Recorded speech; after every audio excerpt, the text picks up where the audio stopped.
నమస్తే, welcome to Suman TV. నేను మీ విష్ణు. ప్రస్తుతంతో పాటు QPFP qualified personal finance professional Rajeshwar Reddy గారు ఉన్నారు. వారితో మాట్లాడతాం.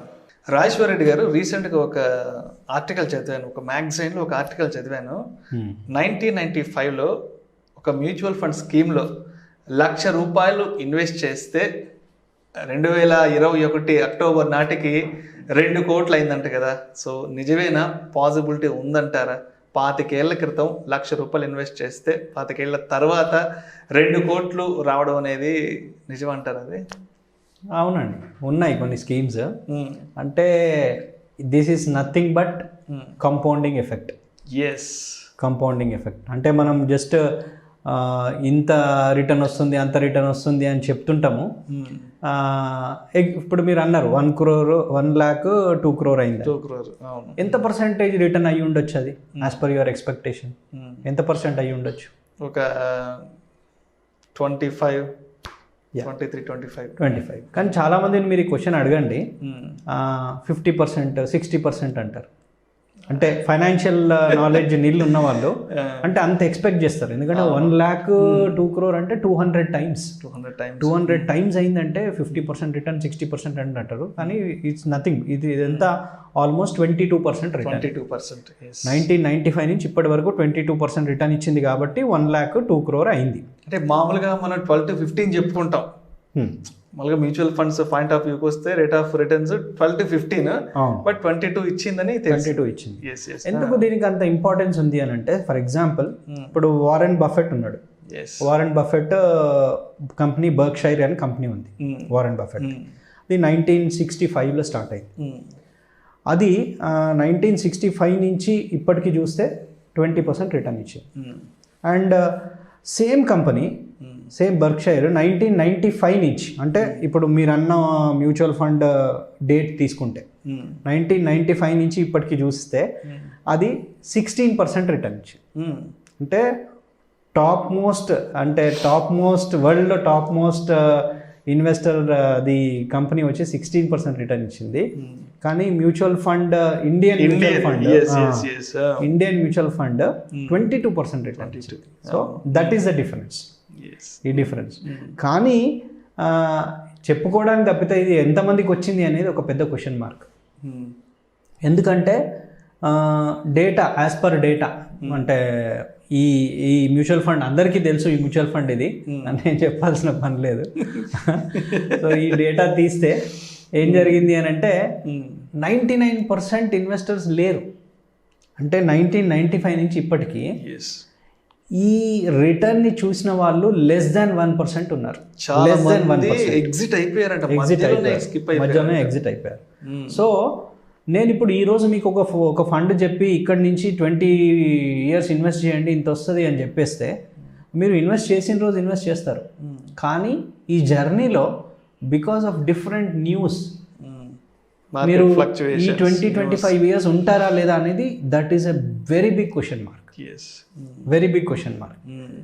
సో ఎగ్జాంపుల్ ఈ ఫండ్దే చూస్తే ఫస్ట్ 1 yearలో అంటే 95 నుంచి 96కి, 95లో స్టార్ట్ అయింది అనుకున్నాం కదా, 95 నుంచి 96కి ఇచ్చిన రిటర్న్ less than 10%, అరౌండ్ సే 8% 9% ఇచ్చింది. ఓకే. ఆ టైంలో 1995లో FDs సమ్వేర్ అరౌండ్ 12%, 14% రిటర్న్ ఆ రేంజ్లో ఉంది. 15 వరకు ఉన్నాయి అనుకుంటా FD. అంటే సపోజ్ మనమే ఉన్నాం ఆ రోజు, నేను 1995లో మ్యూచువల్ ఫండ్లో ఇన్వెస్ట్ చేసి నాకు 9% రిటర్న్ వచ్చింది, FDలోనేమో 14-15% రిటర్న్ వచ్చింది. నేను కంటిన్యూ చేస్తానా, ఎగ్జిట్ అవుతానా? డెఫినెట్గా ఎగ్జిట్. సో మనము ఈరోజు 1 lakh 2 crore అవుతుంది అన్నాం, కానీ మనకు ఆ కమిట్మెంట్ ఉండాలి. ఆ 25 years ఉండాలనే కమిట్మెంట్ ఉండాలి. పేషెన్స్, వెయిట్ చేయగలగాలి, పేషెన్స్ ఉండాలి, నెగటివ్ న్యూస్ని ఇగ్నోర్ చేయాలి. ఇలా ఈ పర్టికులర్ 26 years జర్నీలో ఈ ఫండ్కి చాలాసార్లు కరెక్షన్స్ వచ్చినాయి, చాలాసార్లు డౌన్ అయింది, NAV డౌన్ అయింది, వాల్యూ డౌన్ అయిపోయింది. ఈ ఫస్ట్ ఇయరే కాకుండా ఆఫ్టర్ 6 years కూడా సేమ్ జరిగింది. ఆఫ్టర్ 6 years అంటే ఏంటి, 2000 ఇప్పుడు 95 నుంచి 2001-2 అప్పుడు డౌన్ వచ్చింది. మళ్ళీ 2007-8లో కూడా కరెక్షన్ వచ్చింది. మన రెసిషన్ వచ్చింది, సంక్షోభం వచ్చింది, అప్పుడు కరెక్షన్ వచ్చింది. ఒక్కొక్కసారి కరెక్షన్ వచ్చినప్పుడు 50-60% డౌన్ అయింది ఫండ్. సో అంటే ఇన్ని కరెక్షన్స్ని తట్టుకొని నేను స్టేబుల్గా కమిట్మెంట్గా ఉంటే నాకు అట్లాంటి రిటర్న్స్ ఇచ్చే ఫండ్స్ చాలా ఉన్నాయి. లాస్ట్ 20 years తీసుకుంటే ఆల్మోస్ట్ 20 funds వరకు ఉన్నాయి. లాస్ట్ 20 years హిస్టరీ తీస్తే మోర్ దెన్ 20% రిటర్న్ ఇచ్చిన ఫండ్స్. కానీ ఇన్వెస్టర్స్ ఎంతమంది ఉన్నారనేది పెద్ద క్వశ్చన్ మార్క్. సో ఆ కమిట్మెంట్ ఉండాలి అని అంటే మనము నెగటివ్ న్యూస్ని ఇగ్నోర్ చేస్తూ దీనికి ఒక గోల్కి లింక్ చేసుకుంటే, ఇంకో 20 yearsలో నేను రిటైర్ అవుతున్నా, నాకు ఇంత కావాలి అని చెప్పి దానికి స్టిక్ అయి ఉంటాయి. ఓన్లీ గోల్ మన మైండ్లో ఉండాలి. సో అలా ఉంటేనే ఈ రిటర్న్స్ పాసిబిలిటీ ఉంటుంది. అప్పటి వరకు చెప్పుకోవడం తప్పితే నాకు వచ్చింది అని చెప్పడానికి అంటే వచ్చింది అనే బదులు నాకు వచ్చింది అనే స్టేజ్కి నేను రావాలి అంటే we need to have that commitment. So మీరు ఇన్న న్యూస్ కరెక్ట్, చాలా ఫండ్స్ ఉన్నాయి.